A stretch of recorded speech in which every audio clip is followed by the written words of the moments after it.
What is going on, guys? It is the Franz, and we are back again for NXT Takeover NXT review for January 17, 2018, on our way to Philadelphia, where we got a couple matches set in stone. We have all 3 title matches set, even though we do have a caveat for the main event, which would be Andrade Cien versus Johnny Gargano.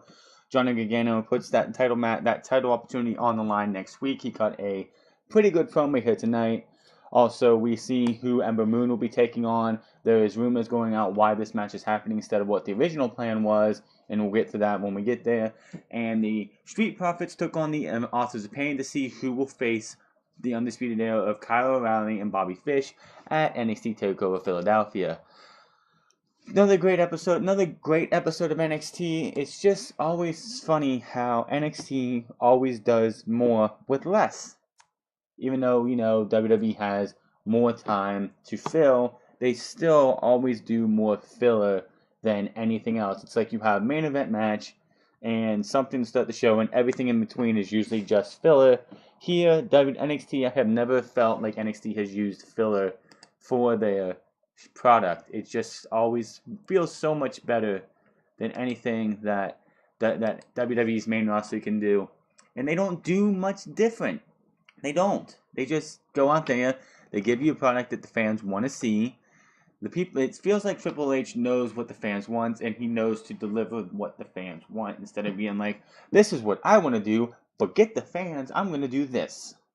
So NXT overall has been a really great product since it's been around since 2000. I think this version of NXT has been around since like 2012, 2013. But of course, we didn't get to see it on the WWE Network until 2014 when the WWE Network came around. Before that, you had to go and watch on like Daily Motion, or you had to actually be there. So you missed out on a lot of the young talent, like a younger Neville, or when Corey Graves was a wrestler. So anybody who missed those NXTs, you definitely missed out on a lot. The night started off with Heavy Machinery versus the Rich Guys of Tino Sabbatelli and Riddick Moss. I call them the Rich Guys because they always sitting there, with the Lamborghinis or the Maseratis. They got the nice $1 million suits and everything. So I like to just call them that. Give me an actual tag name, and I'll go with that. Otis Dosovich started this up against Tito Sabbatelli. They lock up, and he just tosses Sabbatelli off like he was nothing but a rag doll. Sabbatelli gets up and hits a beautiful looking drop kick. He then takes Otis Dosovich and just smashes his head into a corner, which, big guy gets hit in the corner first time at the beginning of the match. Doesn't do nothing. They don't sell it.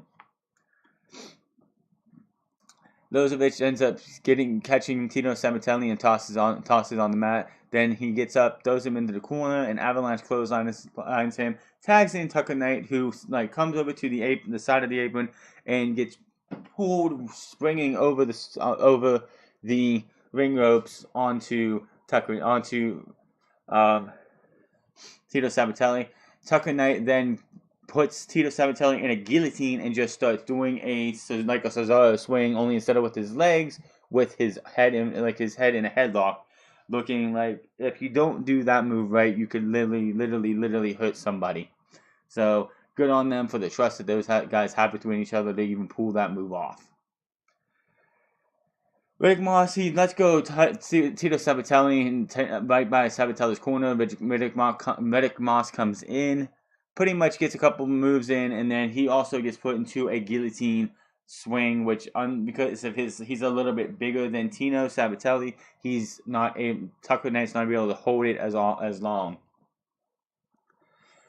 They did a Bushwhackers, they had down Riddick Moss, and they did this the Bushwhackers thing. They bounced up from the top of the ropes and come in and hit him with the gut. Then Dosovich, I don't think I've seen him do this before. I probably missed the last time he did this, but plays homage to Scotty 2 Hotty by hitting the worm, which he calls the caterpillar. He doesn't do the swaying back and forth, but he does the worm motion. Calls it the caterpillar. I don't know. That was just a weird spot right there. But he hits him with an elbow drop instead. Riddick Moss does get he's got Riddick Moss up for a move. Tito Sabatelli on the outside pulls Moss down. Moss hits him with a chop block so he can take over. They start taking over the match. Moss has Dozovich in a headlock. He gets out of that with a belly to back suplex and tags in Tucker Knight. Knight takes out Moss and Sabatelli. The match ends when Riddick Moss is getting worked on in the corner. Tito Sabatelli comes in. Tucker Knight clotheslines Tito Sabatelli out of the match. Riddick Moss ends up rolling up Tucker Knight. When the referee turns his back to look at Tucker Knight's shoulders, Riddick Moss gets his feet up on the top rope, and they steal the pinfall for the 1-2-3. Winners are Riddick Moss and Tito Sabatelli. Now, before we go any further, we do know, and I did report on this on Monday night, or Tuesday, it was actually Tuesday yesterday, that War Machine is coming to NXT. So it's going to be really interesting where all these tag teams that we have right now with the Street Profits, with AOP, with Sanity, if Sanity is even a factor in NXT anymore because they probably got written off last week. The Tito Sabatelli and them, Heavy Machinery. Where is War Machine going to factor in this? I will get more into them when we get to it later on. So then we had the Undisputed Era, which Cole says that Takeover has been theirs. Every Takeover since they've been here, Takeover has been all about the Undisputed Era, and since Brooklyn 3, that has been the case really. You had Fish and O'Reilly reunite and Adam Cole made his debut. Then at War Games, they won the War Games match, and now it's going to be Fish and O'Reilly versus the Authors of Pain or the Street Profits in a tag team match, and Adam Cole versus Aleister Black in an Extreme Rules match. Adam Cole says he has many ways in this Extreme Rules match to hurt Adam Cole, not Adam Cole, but Aleister Black, and it's going to be a war.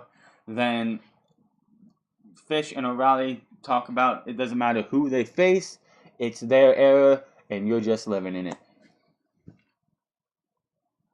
Then they had a promo for Aleister Black, not a hype promo as much. It was a hype package with him talking over it, saying, "I don't need extensions to cause pain. My body is a weapon of it on its own, and I will make you suffer. You brought me into this world. You brought me into this realm of extreme Adam Cole, and I'm going to make you pay." So cannot wait for that match. What they gave us on the NXT for WWE week left me a little bit missing something. They wish they would have had a little bit more for that match. Give these guys the proper time they need, and this will be a match of the night candidate, or match of the year too. It could be. This could be the show stealer if it's not for Aldrina Cien Almas and Johnny Gargano, or at the Velveteen Dream, which we'll get to that in a minute. Roderick Strong versus Fabian Aichner. These two put on a stellar match here. Good back and forth to start. Leg lariat by Strong for a 2 count. Aichner ends up Roderick Strong was going up for some kind of jumping move. Aichner catches him, puts him in looks like he's going to do a power slam, and just does a spinning power slam. Went from just at a full rotation and power slam the guy as they went to break. Tilt-a-whirl back press by Aichner for a 2 count. Aichner stomps Strong in the corner. Aichner goes for a last ride, but Strong gets out of that. He Irish whip by Aichner, but Strong hits a leaping lariat. Olympic slam blocked by Aichner. Strong gets a backbreaker nailed for a 2 count. Match ends with Aichner hitting a tilt-a-whirl backbreaker. Aichner goes for the outside springboard, caught into a half Nelson backbreaker. Strong puts him in what they call the Stronghold, which it's just a lion tamer renamed because he's not Chris Jericho, for the tap out. Winner is Roderick Strong in a really good match. After the match, he cuts a promo calling out an individual who called out somebody else last week. He says, "Last week someone came out here looking for a fight, and his words keep running through my head, and I've been through everyone just like he has." He recites exactly from here on out what Lars Sullivan said last week. So I'm not gonna go. It's he pretty much said, like, I can't remember exactly what he said last week, but he cited the same thing, and he was like, "I'm talking about you, Lars Sullivan." So Roderick Strong called out Lars Sullivan, and Lars Sullivan called out Killian Dane last week. Are we going to have a Killian Dane promo next week? Because that's the only thing I can see them doing, and then we'll see what happens from there. It's going to be very interesting. We still have another week of these first tapings to go at the center stage in Atlanta, so I don't know what's going to go on. We have 4 matches so far for NXT TakeOver. I don't think we're going to get another one, so I don't know when these matches or this match or whatever they're going to do is going to happen. Maybe they'll have Strong versus Lars versus Killian Dane in a triple threat match for the second set of tapings. The winner of that will have a match against the winner of Cien Almas and Johnny Gargano, not at New Orleans, but a NXT title match on a set of NXT tapings that are going to return in March at Full Sail. So we'll have to wait and see. Got a promo package for TM61. They did start it out with a promo class between Shane Thorne and Nick Miller, I believe is their names. Both members of TM61 sitting there trying to cut a promo. It started out there. Then they had a retrospective of their journey from Australia to the US. Then they got a tryout by WWE, and they went where they are today. When they first got a tryout, they didn't say when they got this tryout, what year. But I guess their first tryout didn't work too well for them, and they ended up going to Japan to become Young Lions for the New Japan or whatever wrestling promotion they went to for this, because it's custom in Japan that their wrestling schools don't start out with, it's Young Lions as you see them with like everyone else. So they talked about that and how they went to, I think it was GHC or some kind of, it wasn't New Japan, I know that. It wasn't New Japan. Actually, they got it right here so we can actually show this to you guys. Yeah. How TM61 became one of the world's most exciting tag teams. They will have a part 2 to this next week on NXT TV. So let's get this video going and you guys can hear from the team of TM61. Hey, Australia. So we do the same thing? Nick Miller, Shane Thorne, TM61 right here. And if you want to throw in You can do that. any Australian lingo, you can. Ours is mostly cuss words and headbutts. Come on down, NXT, we'll be in your bloody town. She'll be right. Bring your mum, bring your mates. Yeah. Have a good time. We are TM61. Nick Miller and Shane Thorne. We are here. We are ready. One of the hottest tag teams on the planet. These guys have had success around the globe, from Australia to Japan. The NXT Universe is feeling TM61. We are the mighty, and the mighty don't kneel. Clear? Alright. Alright. I like that first one with all the swearing. I'm pretty sure that's the one they're going to go with. Back when Shane and I first started, there was not a whole lot of wrestling in Australia, and the concept and the idea of wrestling in America, wrestling anywhere but Australia, was mind-blowing. I first met Shane when I was 16 at the wrestling school that we were both at for the promotion then. I said hello to him, he said nothing. I pretty much thought he was insane, for lack of a better word. Enthusiastic. Well, 6 months later, Shane started wrestling. So you may say that I don't want to say a hero to Shane, but I mean, if that word was thrown around. We're very different people outside of the ring, but we click pretty well. They train together, they travel together, they wrestle together. They're best of friends. Things you wouldn't think would go together, and then for some reason it just works. A natural chemistry, I think, between the two of us. We know what each other is gonna do before we even do it. Oh, I thought you were gonna high five. Nope. My bad. For those first few years, we were wrestling against each other, professionally and personally, I guess. I mean, you did knock me half unconscious. He did give him a stiff shot in this video they showed. I did run into his foot. I thought we brought out the best in each other. The best wrestlers in the entire world. So there was no reason why, teaming together, we couldn't do the same thing. What, you think you're Shane Hayes? Your new EPW Tag Team Champion! Even if you're stuck at the bottom, if you're there with a mate, you can enjoy anything. The first step in our plan was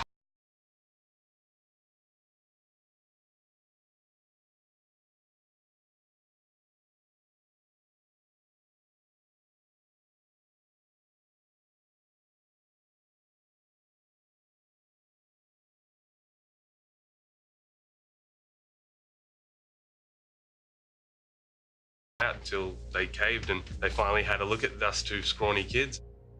Number 3, Michael Nichols. Number 4, Shane Mariza. Quiet roll. Doing a tryout with people like Seth Rollins, Roman Reigns, Xavier Woods. Try to look like an athlete at some point. But it was eye-opening to see that we weren't at that level yet. We needed a few more steps before we got there. There's a concept they use in Japan called a young boy. Basically started at the very bottom. We were making barely any money. Sleeping in a tiny dojo, we had to wake up at 8 in the morning to clean the place, training every day. I think that you really appreciate something when you've earned every single part of it. The defining moment for us was when we had the GHC Junior Tag Title match. Harley was sitting ringside. You've got your chance. Show these people what you can do. There's a point that you get to where there's something that's more important than titles. It comes down to respect. The story of Shane and my career has been getting to a certain point, starting at the bottom and working your way back up. It's time for the rest of the world to see what we can do.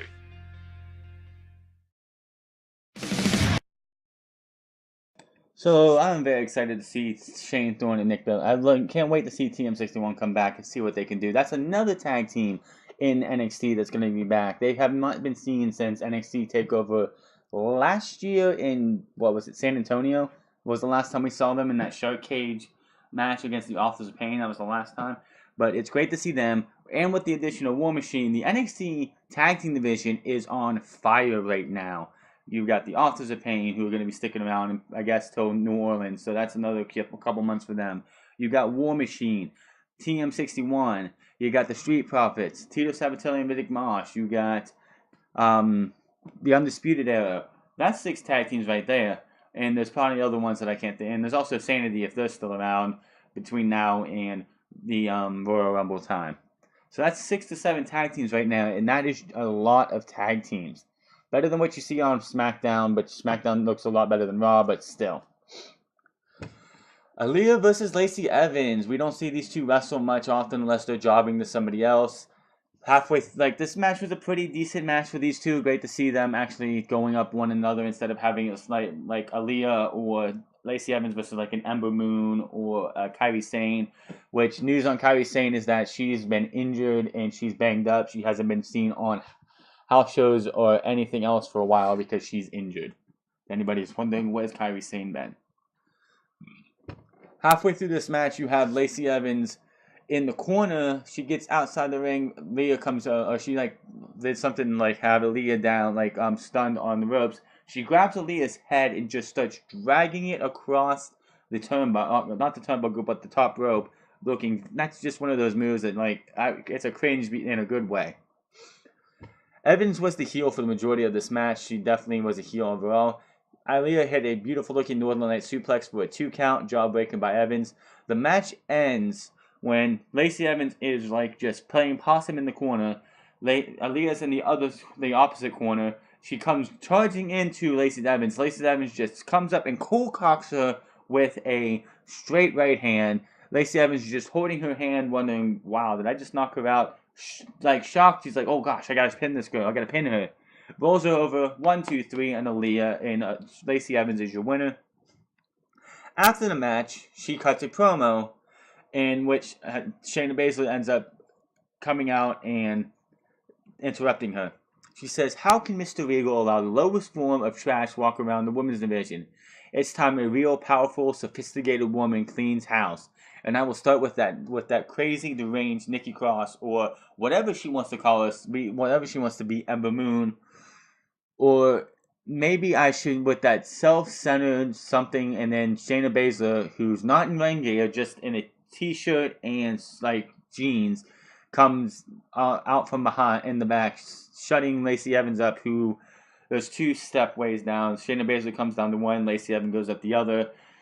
She gets into the ring and locks on the rear naked choke onto Aaliyah and holds it for about 2-3 minutes before Ember Moon finally comes in. Man, she has this rear naked choke on, looking so so viciously, which is good for her character. She's like, it's great. It's a fresh breath. It's a breath of fresh air in the women's division to see a heel who gives no fuck about anybody but herself. She is going to cause pain and agony to anybody. Ember Moon's music hit. Ember Moon comes out, runs out, and scares off Shayna Baszler. She grabs the mic and tells Shayna, "Get in this ring now. I dare you to bully me, and we can do this right now." Shayna Baszler says she doesn't have her gear. She will do it when the title is on the line. Moon says, "Name the time and the place, and don't forget to bring your gear so I can kick your ass." Baszler says the time and the place is Philly. Make sure to bring your title. In the back, Regal is with Charlie St. Cloud, I think it is. Another one of the robots. She asked him, "We just saw what we did in the ring. What are you going to do about it?" Regal says, "It's against my better judgment, but since Ember Moon wants this match, then I will give her this match." In comes Zelina Vega, who says that Gargano has 0 chance of winning the NXT title, and the Velveteen Dream should get this match. He deserves it. He was right last week when he said he should get a title shot. Regal says he would advise Johnny Gargano not to put that on the line, simply because he already has the match. He doesn't have anything to prove in Regal's eyes, according to Mr. Regal. She says, "Well, we've already beaten Johnny Gargano twice, so if you want him to lose in the most humiliating takeover match of all time, then we'll be happy to oblige." Out comes Johnny Gargano to the ring, not happy with what he just saw in the back. Comes into the man, grabs a mic, and says, "I just saw Regal's conversation with Zelina Vega. I hear the buzz. I know what everyone says. I hear everyone talking behind my back. Vega, Dream, and Mr. Regal probably all themselves they all doubt me. They all doubt my ability to beat Almas. You know what I am done being doubted around here. I am not a broken man or a loser. This is not a fluke. This is my time. This is my opportunity, and no one will stop me. You hear that? Do you? That Dream? That Dream? You want me to put my title shot on the line? Well, you got it. Next week, you have it. I know who I am. I'm Johnny freaking Wrestling, and I will see. And I am Johnny freaking Wrestling. I am the next NXT champion, which I'm hoping wholeheartedly, no matter what's going on, I'm hoping he does win it, because you have this built up. I have a feeling the only thing missing that's going to keep him from winning the NXT championship, and this would be so devastating if this happened, is if they get no clearance from the doctor that Tommaso Ciampa is going to come back. This entire title win for him hinges, in what I'm feeling, what they're going to do, hinges on if Tommaso Ciampa can be back in time for New Orleans. So, and if he's like, I know why if they can't get him for clearance for any big spots, but if he's not cleared for Philadelphia, like anything physical, other than, all you have to do is if you really want to do it right, you have the lights go out, lights come back on, Gargano's laid out, guy with a hood over his head is looking down at Johnny Gargano. He looks up, he has a title in his hand, he pulls his head back, and it's Tommaso Ciampa. That's all you need to do. That's all you need. That's all you need is that symbolism. If he's good for New Orleans, that's all they have to do.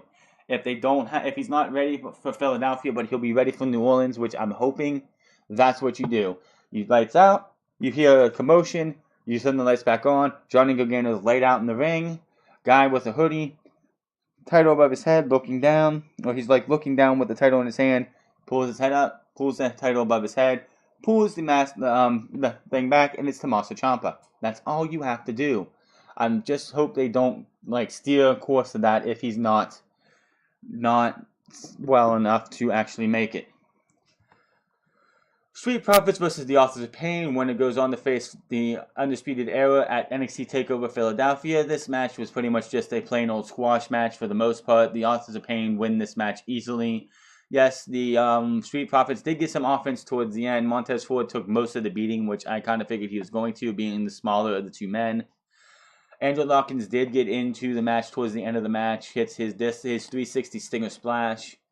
They get a Frog Splash, but that was about all of their offense.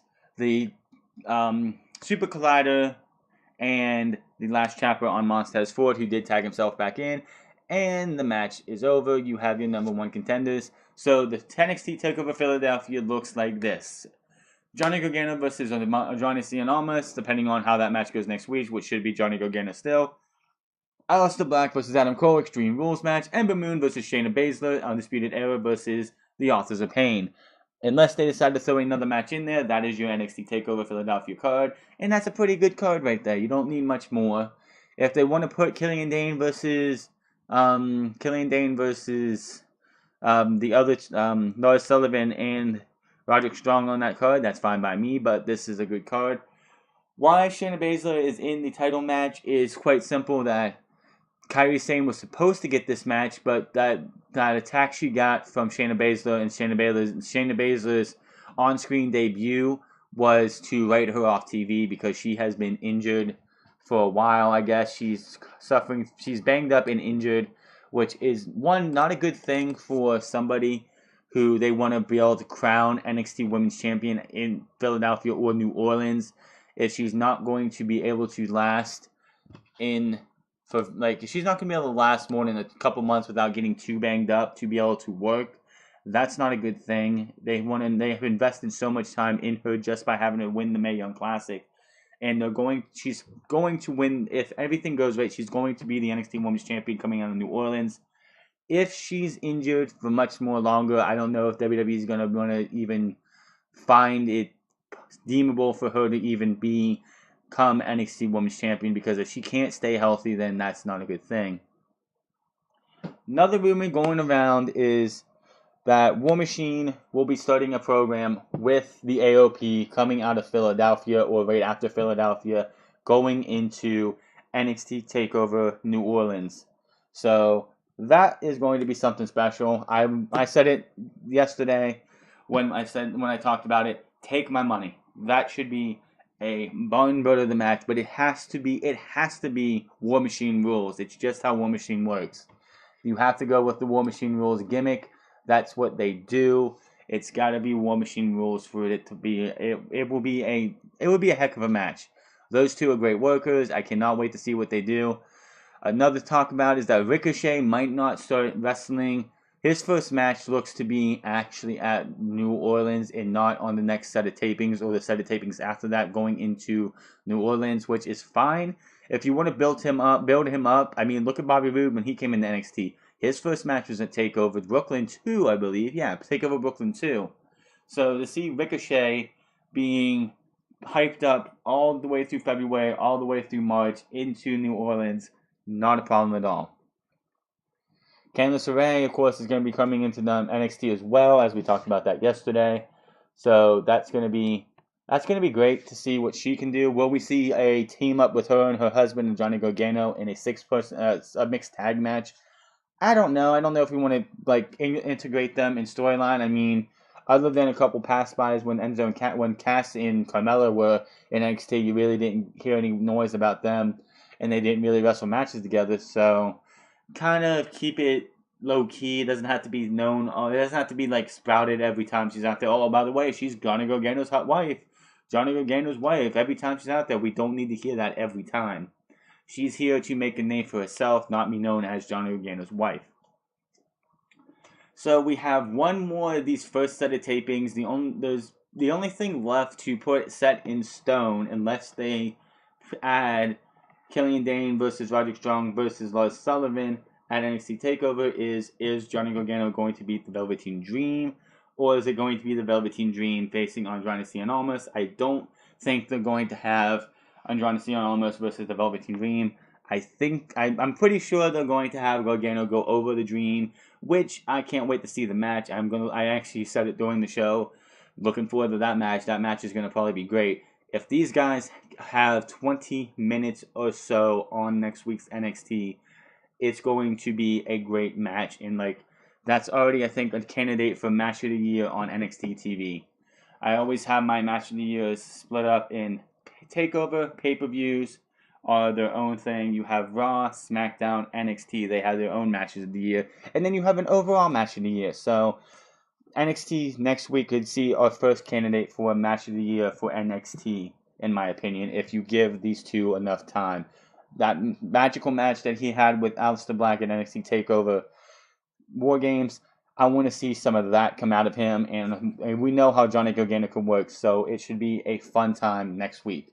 But that's going to be all for you NXT TakeOver review. Make sure to hit that follow button, hit that subscribe button. Make sure to find me on Twitter at The France. Thank you to everybody who saw my top 25 review of the top 25 moments of WWE's Raw Top 25 that they showed on the WWE Network Monday night and last night on right after SmackDown.